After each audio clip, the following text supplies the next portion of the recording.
આખી ગુજરાતની સરકારને ઊંચી નીચી કરનારા માણસો છીએ. તારા જેવા ફૂદાનું ચણું નહીં આવે. નમસ્કાર દર્શક મિત્રો, હોટલાઇન ન્યૂઝમાં આપનું સ્વાગત છે.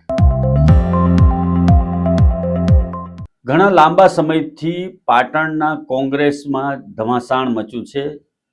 જિગ્નેશ મેવાણી અને ધારાસભ્ય કિરીટ પટેલ વચ્ચે આ વાક યુદ્ધ ચાલી રહ્યું છે. જિગ્નેશ મેવાણી બોલવાની તમામ મર્યાદાઓ ભૂલી અને કિરીટ પટેલનું નામ લીધા વગર એમને એક જાહેર કાર્યક્રમની અંદર એવું કહ્યું હતું કે એની હેસિયત કંઈ જ નથી અને એના ફોફા ઉડી જશે એવું નિવેદન આપ્યું હતું. SC/ST સેલના ચેરમેનની નિમણૂકને લઈને કોંગ્રેસની અંદર ઊભા થયેલા આ વિવાદમાં ધારાસભ્ય જિગ્નેશ મેવાણી અને કિરીટ પટેલ આમને સામને આવી ગયા છે. કિરીટ પટેલે એક તબક્કે કોંગ્રેસમાંથી અને ધારાસભ્ય પદ ઉપરથી રાજીનામું આપવાની ધમકી આપી હતી.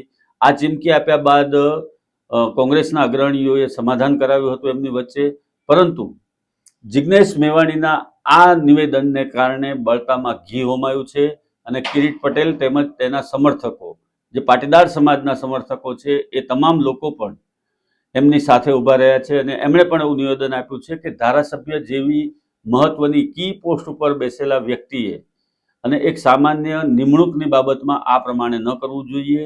આ જે કૃત્ય છે જિગ્નેશ મેવાણીનું, એના કારણે કોંગ્રેસ પક્ષની મુશ્કેલીમાં પણ વધારો થઈ શકે એમ છે. કેમ કે પાટીદાર મતદારો અને OBC SC/ST સેલના મતદારો પણ કોંગ્રેસથી વિમુખ થશે, જેને કારણે નુકસાન તો છેવટે કોંગ્રેસને જવાનું છે.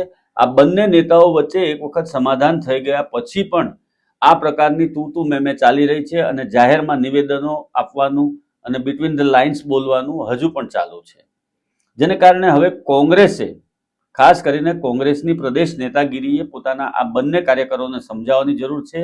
અન્યથા નજીકના દિવસોમાં આવી રહેલા ઇલેક્શન ઉપર એની અસર પડશે અને નેસ્ત નાબૂદ થઈ ગયેલી આ કોંગ્રેસના કોફિનમાં આ વધુ એક વિવાદનો ખિલ્લો લાગશે એવું હાલના તબક્કે લાગી રહ્યું છે.